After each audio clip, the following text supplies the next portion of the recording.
Hi, welcome to Macro Magic. I'm Sheri-Lynn DeMaris, and I have with me Susan Waxman, which I'm so excited about. Susan was in our original series of shows. She was actually the first show to come up before, and she made this beautiful sweet and sour beet salad.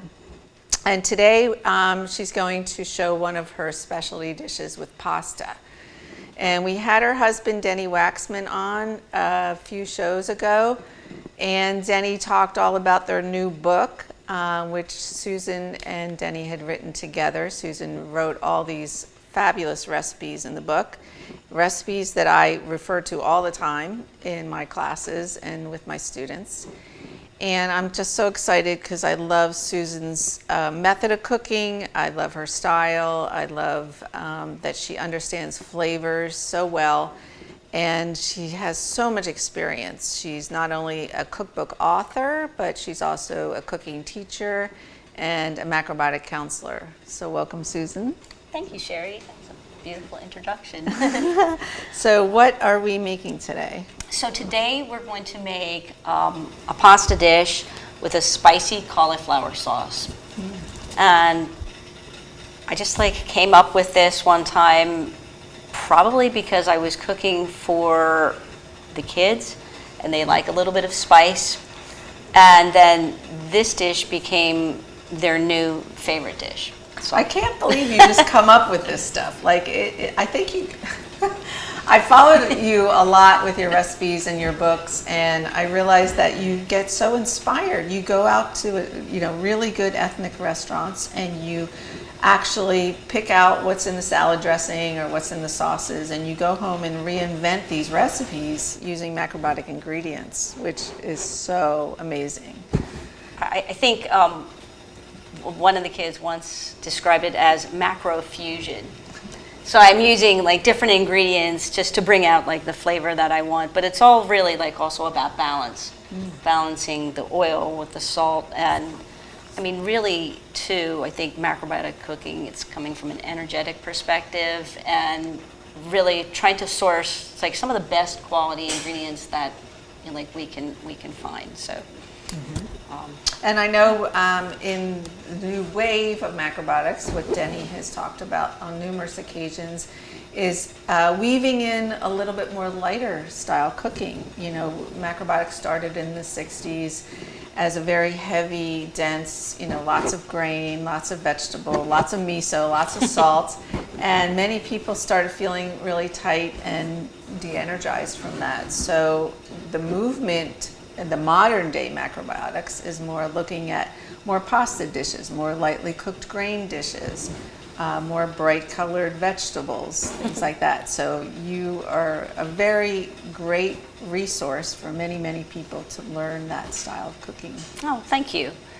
Yeah, I mean, we still have brown rice combinations and other classic macrobiotic dishes. I make seaweed dishes, I make shoyu soups, I make pureed sweet vegetable soups. And I tend to do that a little bit earlier in the day because that food just gives so much energy that it helps you get through the rest of the day, and you'd be running around doing a whole bunch of things around the house. If you want to go out and work in your garden, have a really good lunch like that. Mm-hmm. But then at the end of the day, ideally, I'd like to relax. Mm-hmm. So I think more Mediterranean style really suits itself to more just relaxing, have a nice glass of wine and just yes. enjoy your life. Yes, like Ben Franklin said, big, huge lunch, small dinner. So.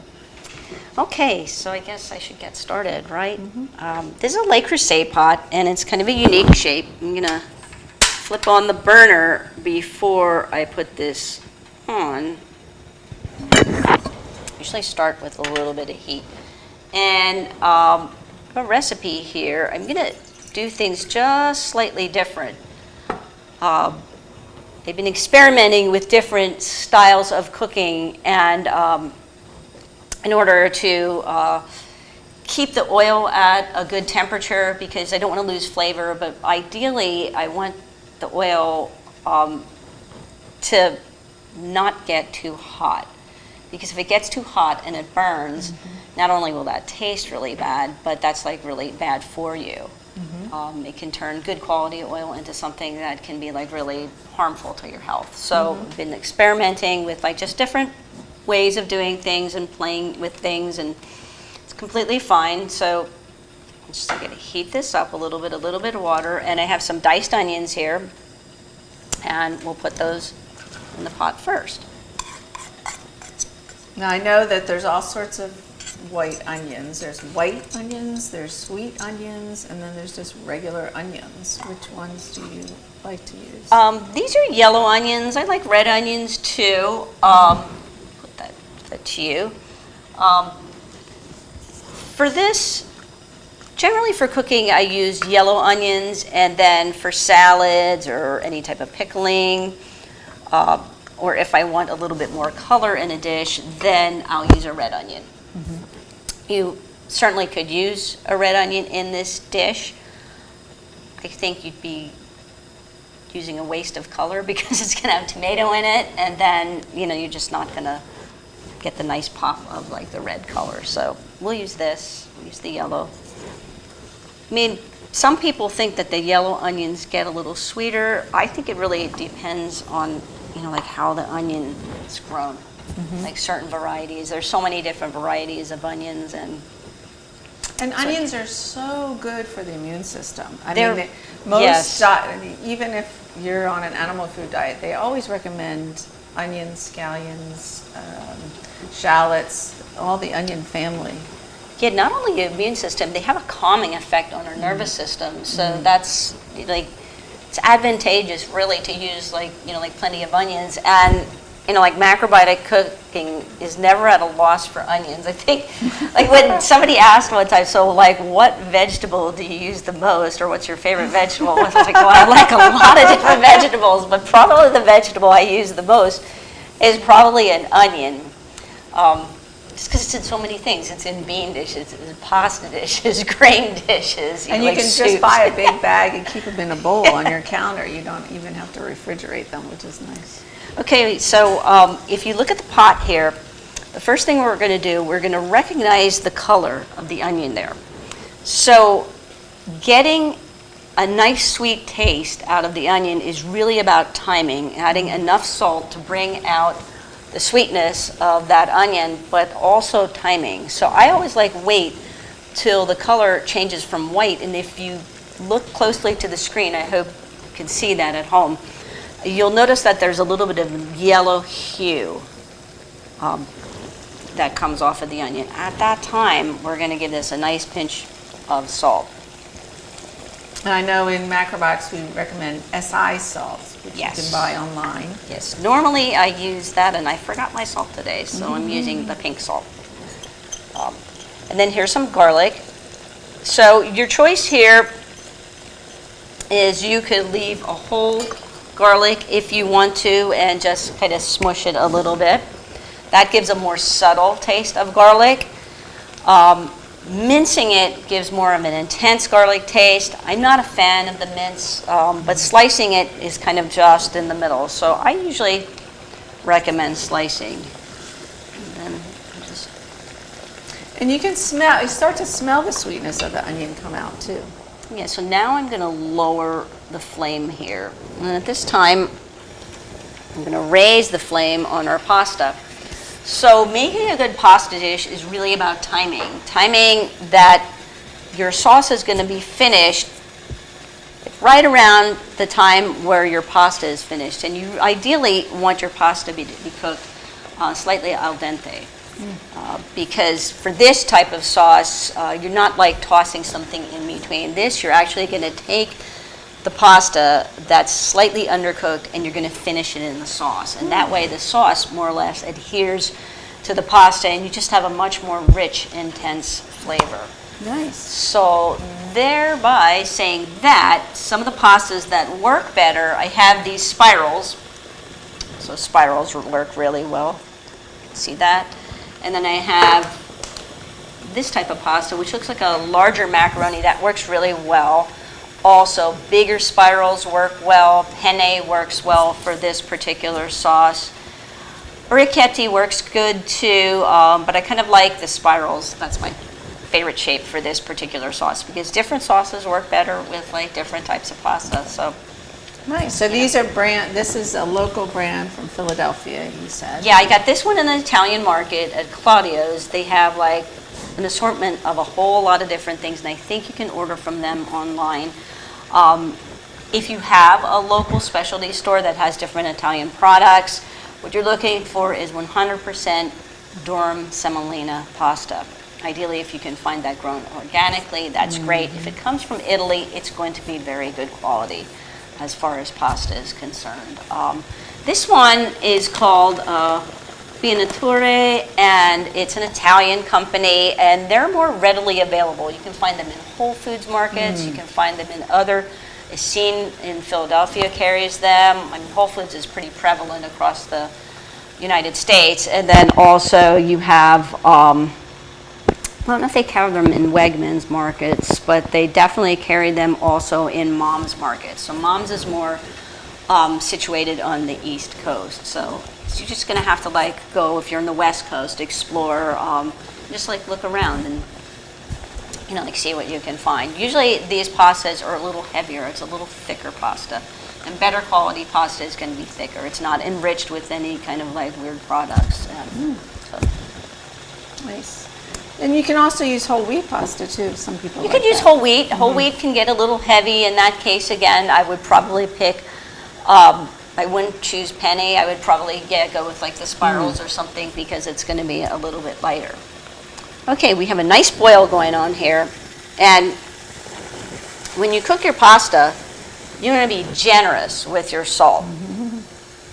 So big, using like a three big finger pinch here, pinches. and I wasn't shy about it. I think a lot of people don't know about that. I think in the beginning, I know at least when I started cooking pasta, I didn't know to put salt in the Italian pastas, but not salt in the Japanese pastas. No, because Japanese noodles, all Asian noodles, well, I guess they're coming out with some right now, but they're not technically made in Asia. I think they're made in Australia that don't contain salt. I probably wouldn't buy them. I like to stick to like the Japanese ones and like soba and udon. So we'll put the pasta in.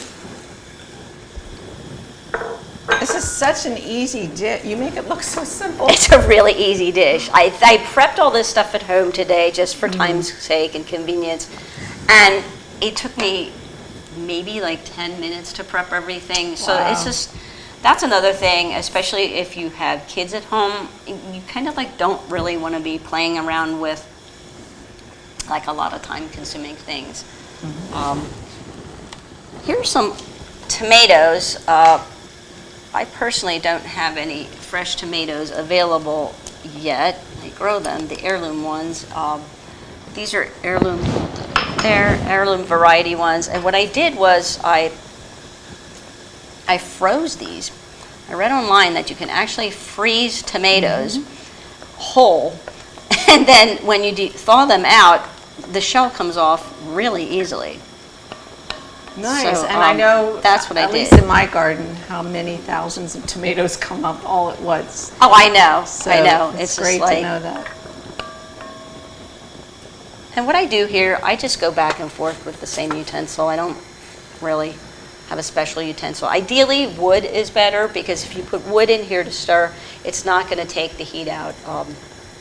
If you're using something like metal, then that can take some of the heat out of the dish. And then next, we're going to add, I'm going to add a little bit of tomato paste. Now that's the same company as the pasta. Yeah, this right? is the same company. If you don't have any fresh tomatoes, you can easily make this dish, and this is like the quick version, with just tomato paste. And it's like going to take like maybe a tablespoon or like 2 teaspoons, not very much. You don't need like a whole lot of that. Okay, we're going to take a commercial break, and when we come back, we're going to watch how Susan finishes up this beautiful pasta dish and talk to her more about what she's been doing after she wrote her book and included all those great recipes. So, I'm kind of new here, but I've noticed a trend. My human does this funny thing where she goes around and gets all my toys, and then she hides them in that basket by the door. But it's always the same basket, and it's always in the same place. And then she acts so surprised when I find them, but, she's putting them in the same basket again. It's like, hello, that's where you put it last time. You were the worst at hide and go seek.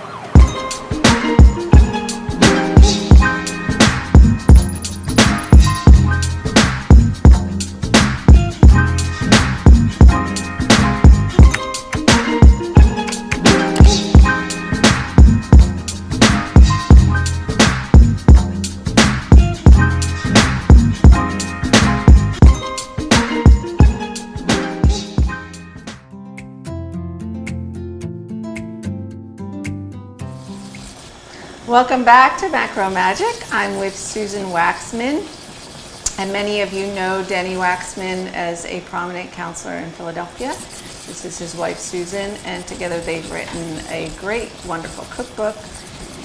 And Susan's making a pasta dish. We're grating the carrot right now on a tiny little grater, the cutest little grater in the world.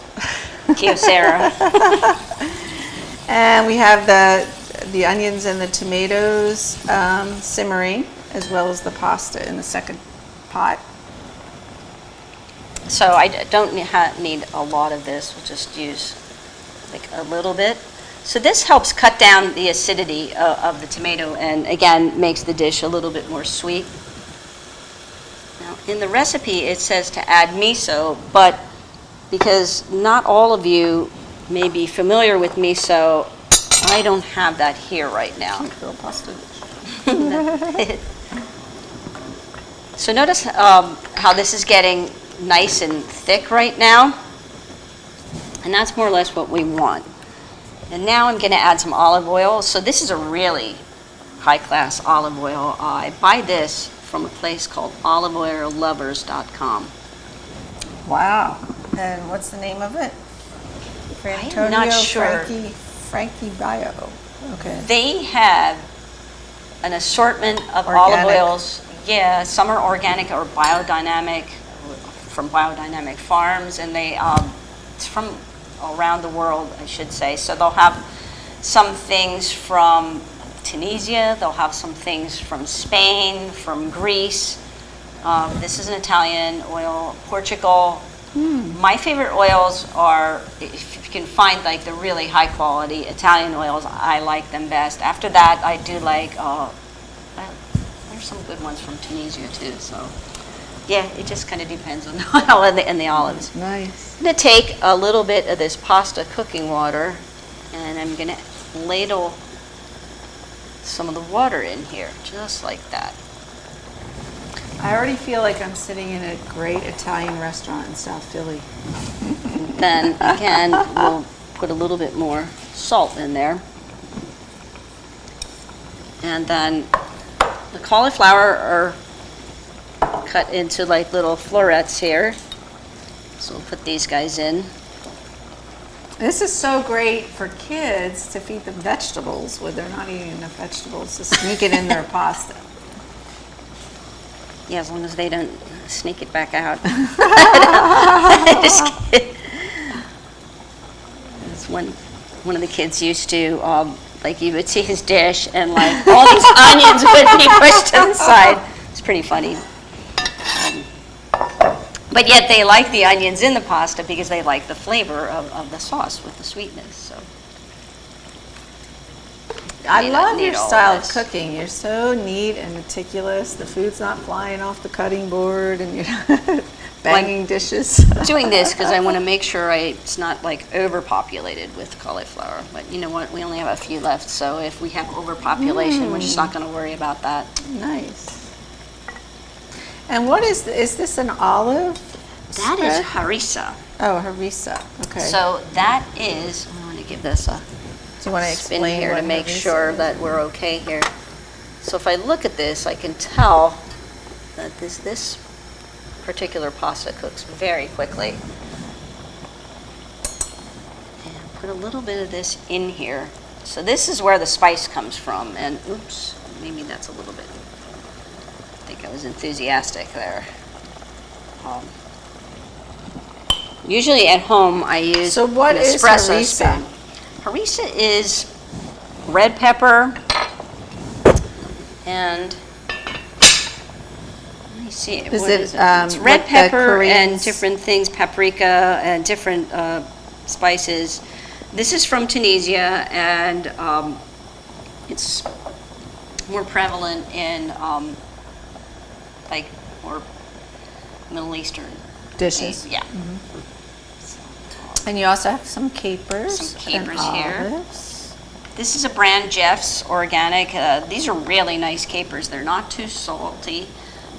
Again, you can find this in a lot of the different grocery stores. Same with this. This is not like an obscure ingredient, believe it or not. And some of the restaurants even used to have like this on the table where people will just add a little bit of this instead of like red pepper, like the dry flakes.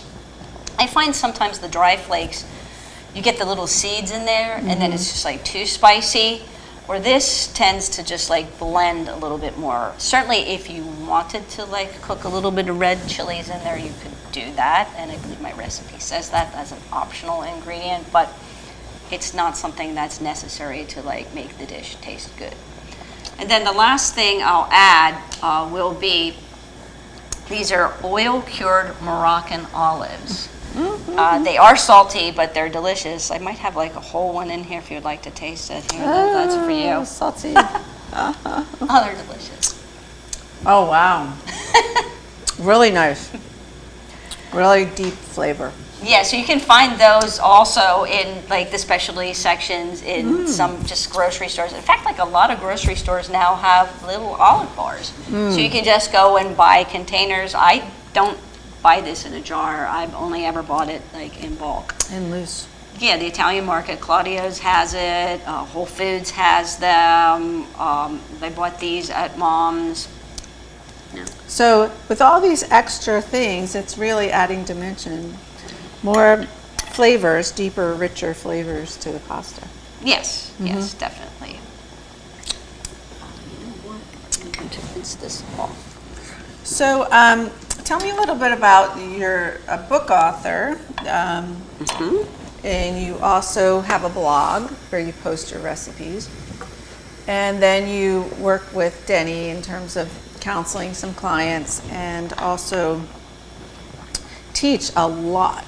I've assisted you on numerous retreats and conferences that you've taught at. What do you see right now? Like, what are some of the issues that are coming up, and what are some simple macrobiotic remedies that you like to suggest for people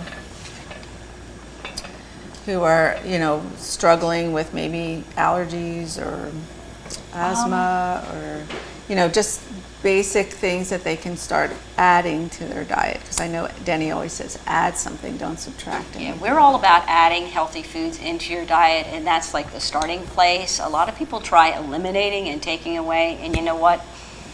It's all about willpower there, and willpower, honestly, it just doesn't work. Or it works for a while, but then like some emotional event could take place, and that just like throws somebody off, or just like a vacation could happen, like a family reunion could happen, anything like that, and it can really throws people off. Yeah. You have Yeah, to be birthday like, parties. birthday parties, like you name it. So I think when you create healthy habits on a day-to-day basis, like sitting down to have regular meals and regular meal times, that's helpful. But also just like making sure you're adding healthy things into your diet, whether it's certain type of grains or grain products. Pasta's a grain product, so don't think that that's not a grain. It is a grain. Like good quality bread, sourdough bread, is a grain product. That counts as a grain. So when you plan your meals around grains, grain products, you complete them with at least like one vegetable side dish, then that's the best starting place. Yeah, I love that. And organic as much as possible. There's certain things definitely that can boost your immune system and help with allergies. That's kind of like a little bit more specialty oriented. And I think what I'm seeing the most is people are really worried about time. They want things that are like much quicker or much more familiar to them. I'm gonna pull this off. Okay. As we quickly cook the pasta and show you how easy it is. I'm gonna flip around and put this over here because we don't need that anymore. This is pretty much done. So we're going to add the capers. So add some capers in here. Beautiful, beautiful. It It just looks so good. If you get a little caper juice in there, I wouldn't worry about that. That's perfectly fine. And I know that you can substitute some of the vegetables in there, like you could use broccoli instead of cauliflower or arugula. You know what works works really well for this dish? Romanesco. It's kind of looks like a really pretty little pyramid and little like green Christmas tree-like things. Excuse me. This is a spider. And I think, yep, these guys are ready to come out. So you can tell they expanded. I don't even have to taste them to tell you that they're ready. So much easier than throwing it through the strainer and then bringing the thing to the sink and emptying it out. Yeah, well, ideally, you want some of this liquid, because some people like more liquid in their pastas. Some people like a thicker sauce. And when you're finishing it off like this in the sauce, sometimes it needs a little bit more liquid. So I will just turn down the flame here and lower it, but I'll keep it hot. And don't forget that sauce, that water had a lot of salt in it, so it adds more And flavor. starch, and then that like adheres to everything. Then we're going to finish this off with olive oil. Okay, and a little bit more salt. I don't usually black pepper my pasta. I reserve that for people at the table, and they can, you know, kind of like do what they want. And flip the bottom into the top, just like this. It's beautiful Covering colors, nicely. too. Yeah. I mean, you could always garnish with nice fresh basil sprig if you want to, but that also is not necessary. And this is going to make the color a little bit darker because those olives tend to do that. I love the version when you use the arugula. You just simply lay the arugula to the side of the pot and then toss it around. Yeah, you don't really cook that. So that is done. Oh, great. And we're going to put it in a Yep. plate. So we need to put this in here. Just plate this. So beautiful. Pasta always looks nice and white, especially with tomato sauce. That's why you see a lot of Italian restaurants, they serve, you know. So how can people reach you, Susan, when they want a consultation or they want to order your book or talk to you more about their diet? How can they reach out to you? So our book is available on Amazon. And if you do purchase our book, please submit a review because that's important. That helps keep like the book more readily available and at like a higher profile level. So that's one thing you can do. You can reach me at SHI, the Strengthening Health Institute in Philadelphia, Pennsylvania. The phone number there is 215-238. 5212. I'm forgetting the number of my school. Don't call Well, it. they can contact you Yes. through the website, SHI, Strengthening Health website, SHI. Yes, if you want to email me personally, I have two different email addresses. The professional one would be slwaxman@protonmail.com.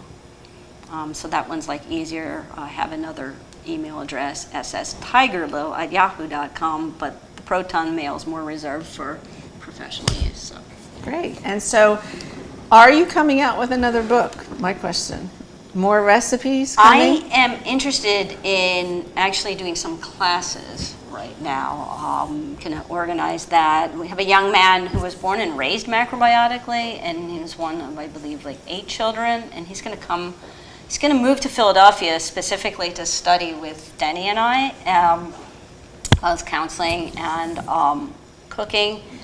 And I'm hoping that we can get together and maybe like do some videos and things like that. I'll keep my fingers crossed that that works out. Nice. And I'm very much interested in writing another book with mainly recipes and things that are fun and easy to do, and just like give some ideas of better ways to feed your family and feed yourself that are not completely ultra time consuming. Yes, so that's much the thing, needed yeah. right now, right? So Susan, thank you so much for coming. I'm going to actually sneak away with the pasta. No. There's more here. and taste some, and we're going to feed our crew as well, because they've been looking at it all morning. Thank you so much for coming in. We want to have you back, specifically to show us your special pesto sauce. And we always welcome your teachings. You and Denny have done the world such a service in terms of your teachings and your retreats and your book. And I encourage everyone to pick up a copy of the book and check out the recipes. I actually went through and cooked every recipe in that book because I loved it so much. Thank you. So thanks again for coming on the show, and we hope to see you on our next episode of Macro Magic. Thank you, Sheri, for having me. It's been a pleasure. Nice.